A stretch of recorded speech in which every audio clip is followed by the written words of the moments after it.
They defend the skies, the seas, the land, the stars, and the digital realm. They are the 5 branches of the most powerful military force in human history. But do you know what each one actually does? How they were born? What makes them different from each other? Today, we break it all down, from the mud-soaked trenches of the Revolutionary War, to the stealth jets patrolling the stratosphere, to the cyber warriors guarding invisible front lines. This is every U.S. military branch, fully explained. The United States has 6 military branches. Though one of them is so new, most people still don't fully understand it. The Army, the Navy, the Marine Corps, the Air Force, the Coast Guard, and the newest, the Space Force. Each branch has its own history, its own culture, its own mission, and its own fierce pride. Soldiers, sailors, Marines, airmen, guardians, and Coast Guardsmen. Over 1.3 million active-duty service members who have dedicated their lives to something bigger than themselves. Let's meet them one by one. Before we dive in, if you're new here, welcome. We cover military history, world powers, and the forces that shape civilization. Hit that subscribe button and ring the notification bell so you never miss a breakdown like this one. Here's what we're covering today. We'll start with the oldest, the Army, and trace its history from 1775 all the way to modern warfare. Then we'll sail into the Navy, fly into the Air Force, storm the beaches with the Marines, patrol the coasts with the Coast Guard, and finally launch into orbit with the Space Force. There's a lot to cover. Let's get into it. June 14th, 1775. The Continental Congress officially establishes the Continental Army. George Washington is appointed commander-in-chief of a force that was, at the time, barely an army at all, undertrained, undersupplied, outnumbered, and facing the most powerful military empire on earth. And yet, they won. The lessons learned in those desperate years of revolution became the DNA of what would become the United States Army. Discipline, adaptability, sacrifice. Those values are still embedded in every soldier today. The Army has fought in every major conflict in American history. The Civil War tore the nation apart, and the Army fought on both sides. Over 620,000 Americans killed. In World War I, American doughboys arrived in Europe and helped turn the tide against Germany. World War II saw the Army coordinate the largest land invasions in human history: North Africa, Italy, D-Day in Normandy, and the push through the Pacific. Korea, Vietnam, Desert Storm, Iraq, Afghanistan. Each conflict rewrote the doctrine, reshaped the force, and tested the limits of America's ground power. Today, the U.S. Army is the largest branch of the American military. With roughly 480,000 active duty soldiers, 336,000 in the National Guard, and 189,000 in the Army Reserve, the total Army force exceeds 1 million. The Army is organized into a hierarchy: squads, platoons, companies, battalions, brigades, divisions, and corps, each level with a specific role and chain of command. Combat, logistics, intelligence, engineering, aviation, cyber. The Army has specialists in every domain of land warfare. The Army's primary mission is simple: fight and win the nation's wars on land. But the modern Army does far more than that. Special Forces, the Green Berets, train partner nations and conduct unconventional warfare behind enemy lines. Rangers conduct lightning-fast raids against high-value targets. Army engineers build roads, bridges, and fortifications in conflict zones and disaster zones. Army aviation fields thousands of helicopters: Black Hawks, Apaches, Chinooks, the workhorse fleets of every modern conflict. This we'll defend. The Army's motto, one of the oldest in American military history, says everything you need to know about the institution. It's not about conquest. It's about protection. It's about standing between danger and the people they serve. From Valley Forge to Kandahar, the Army's answer has always been the same. This we'll defend. October 13th, 1775. 2 months before the Declaration of Independence. The Continental Congress authorizes the fitting of 2 armed vessels, and the United States Navy is born. In those early days, the Navy was tiny. A handful of ships against the most powerful naval fleet the world had ever seen, the British Royal Navy. The legendary frigate USS Constitution, still afloat today, never lost a single battle. Sailors nicknamed her Old Ironsides after cannonballs seemed to bounce off her thick oak hull. She became a symbol of what the Navy would always strive to be: unbeatable at sea. The Navy has been central to every major conflict in American history. During the Civil War, the ironclad Monitor and Virginia clashed in the world's first battle between armored warships, forever changing naval warfare. In World War II, the Navy fought the largest sea battles in history across the Pacific, Midway, Leyte Gulf, Guadalcanal, island-hopping campaigns that brought American forces to Japan's doorstep. The Cold War gave rise to the nuclear submarine, silent, deadly, and capable of launching thermonuclear strikes from the deep ocean. Nothing symbolizes American naval power quite like the aircraft carrier. The United States operates 11 supercarriers, more than every other nation in the world combined. A Nimitz-class carrier is 1,092 feet long, over 3 football fields, and displaces over 100,000 tons of water. It carries a crew of roughly 6,000 sailors and aviators, with up to 90 aircraft on board. These aren't just ships. They are floating cities, floating air bases, floating symbols of American power projection. When a crisis erupts anywhere in the world, Washington's first question is often, where are the carriers?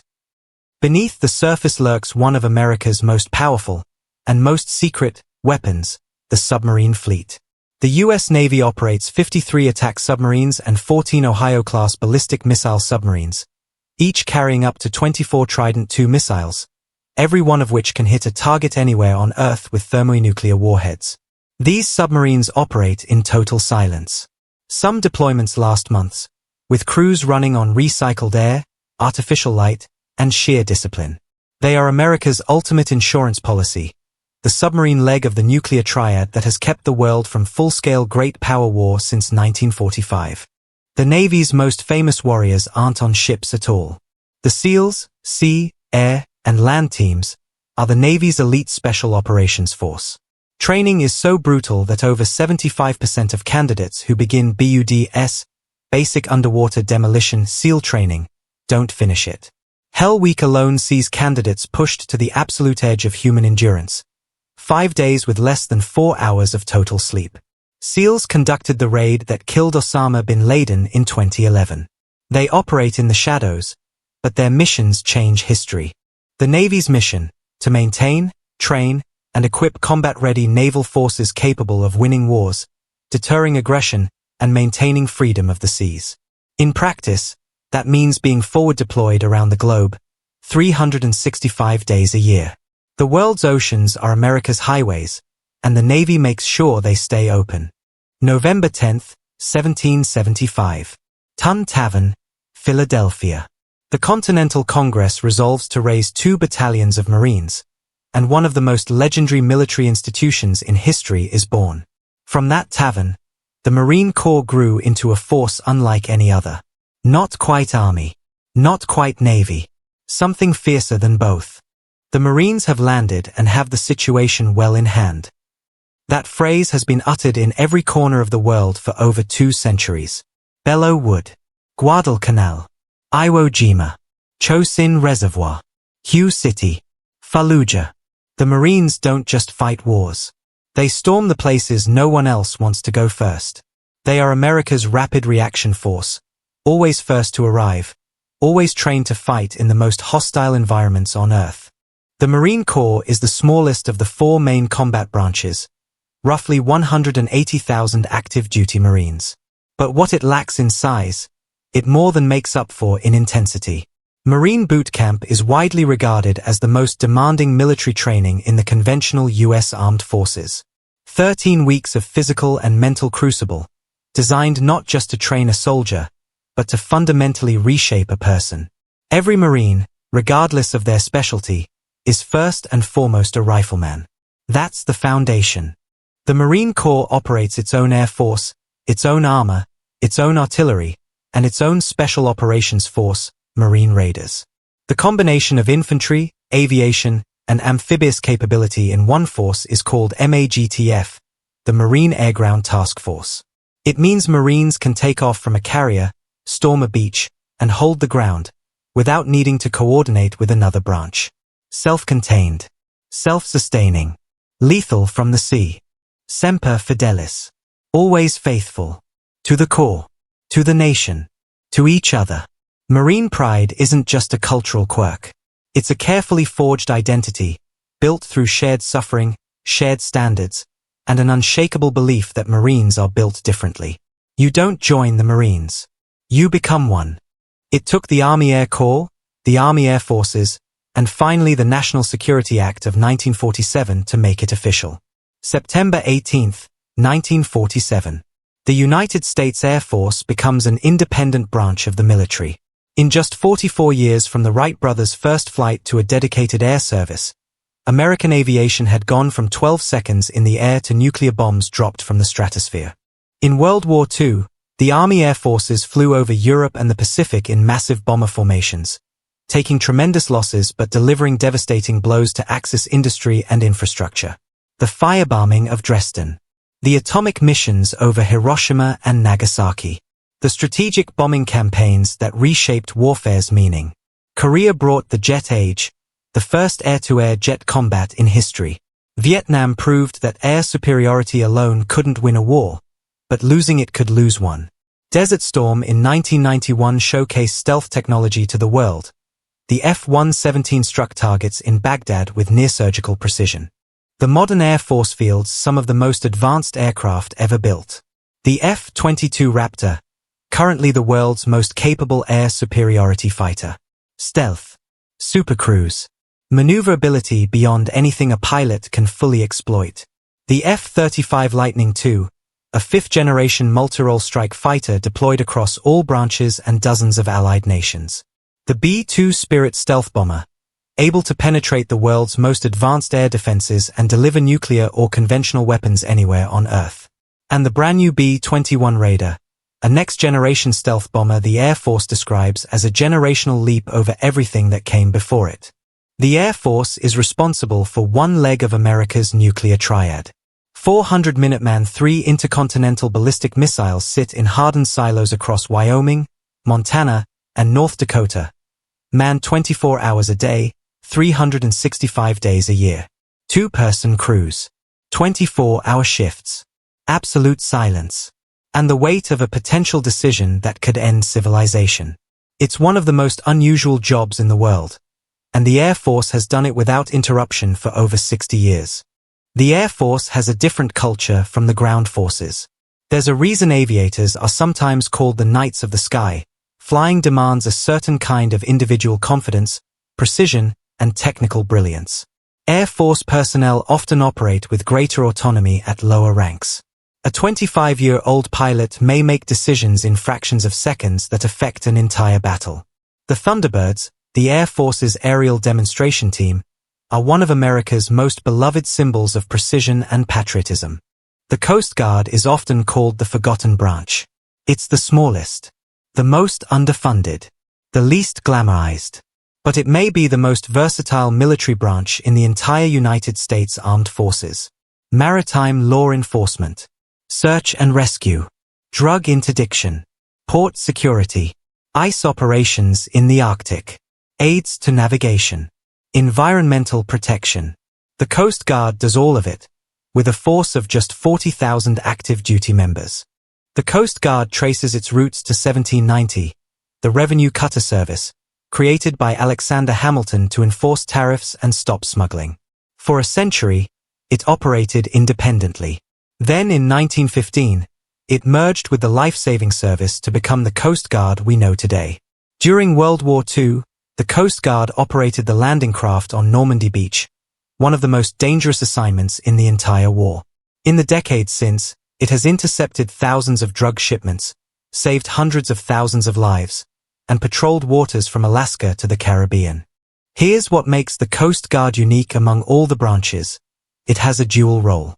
In peacetime, it operates under the Department of Homeland Security, the only branch that does. But in wartime, it can be, and has been, transferred to the Department of the Navy. That makes the Coast Guard simultaneously a law enforcement agency, a military branch, and a humanitarian rescue service. No other organization in the world does all three at once. Search and rescue may be the Coast Guard's most visible mission, and it's extraordinary. Each year, the Coast Guard responds to over 16,000 distress calls. They save an average of 10 lives every single day. Their rescue swimmers, among the most elite maritime rescuers in the world, are trained to survive conditions that would kill most people, then jump into those same conditions to save strangers. The motto of the rescue swimmers, so others may live. Today, the Coast Guard faces new challenges. Climate change opening Arctic routes, record drug smuggling operations, and increasingly sophisticated criminal organizations at sea. Despite being the smallest branch with the smallest budget, the Coast Guard punches far above its weight class. Quietly, professionally, every day. On December 20th, 2019, President Donald Trump signed the National Defense Authorization Act, and the United States Space Force became the first new military branch in 73 years. Its personnel are called Guardians. Their ranks are unique. Their mission is unlike anything the military has ever done before. They don't fight on land, at sea, in the air, or on the coast. They defend America in space. To understand why the Space Force matters, you need to understand how dependent modern warfare and modern civilization is on space. GPS navigation, military communications, missile warning systems, intelligence satellites, weather forecasting, financial transactions. Every one of those depends on satellites in orbit. And satellites are vulnerable. China and Russia have both developed anti-satellite weapons, missiles, directed energy systems, and electronic jamming devices designed to blind American space capabilities. The Space Force was created because the United States could not afford to be caught flat-footed in the newest domain of warfare. The Space Force manages America's military satellite constellations, space surveillance networks, missile warning systems, and satellite communications. It operates ground-based radar systems that can track objects in orbit as small as a softball moving at 17,000 miles per hour. It oversees the GPS constellation, the same satellites your phone uses to navigate. And it is developing offensive and defensive space capabilities that remain largely classified, but whose importance to future warfare cannot be overstated. The Space Force is tiny by military standards, roughly 8,400 active duty Guardians, but it's growing fast. It skews heavily towards STEM backgrounds, engineers, mathematicians, scientists, and technology specialists. The culture is deliberately different from older branches, more tech company than traditional military in some ways. But make no mistake, the stakes they're managing are as high as any battlefield on Earth. When a crisis erupts and commanders need satellite imagery, GPS, and communications, Guardians make it happen. The Space Force is an institution still finding itself. Its doctrine is being written. Its capabilities are being built. Its culture is being forged. But history suggests that whoever controls the highest ground wins. For centuries, that meant hills and mountains. Then it meant the air. Now, it means orbit. And America intends to own it. 6 branches. One purpose. The Army owns the land. The Navy rules the seas. The Marines cross both. The Air Force commands the skies. The Coast Guard protects the home front. The Space Force guards the high frontier. Together, they form the most powerful military force in the history of human civilization. Over 1.3 million active duty service members who have chosen, in a world of choices, to put on a uniform and stand between America and the darkness. None of this power comes without cost. Over 1.1 million Americans have died in military service since the Revolution. Behind every strategic doctrine, every weapon system, every military branch, there are human beings. Sons and daughters, mothers and fathers, friends and neighbors. Whatever your politics, whatever your view of any particular war, the sacrifice deserves recognition. And the institutions that carry it forward deserve understanding. That's every branch of the U.S. military, fully explained. The history, the culture, the capabilities, the people who make it all work. If you want more deep dives like this, on military history, global powers, and the forces that shape civilization, this channel is for you.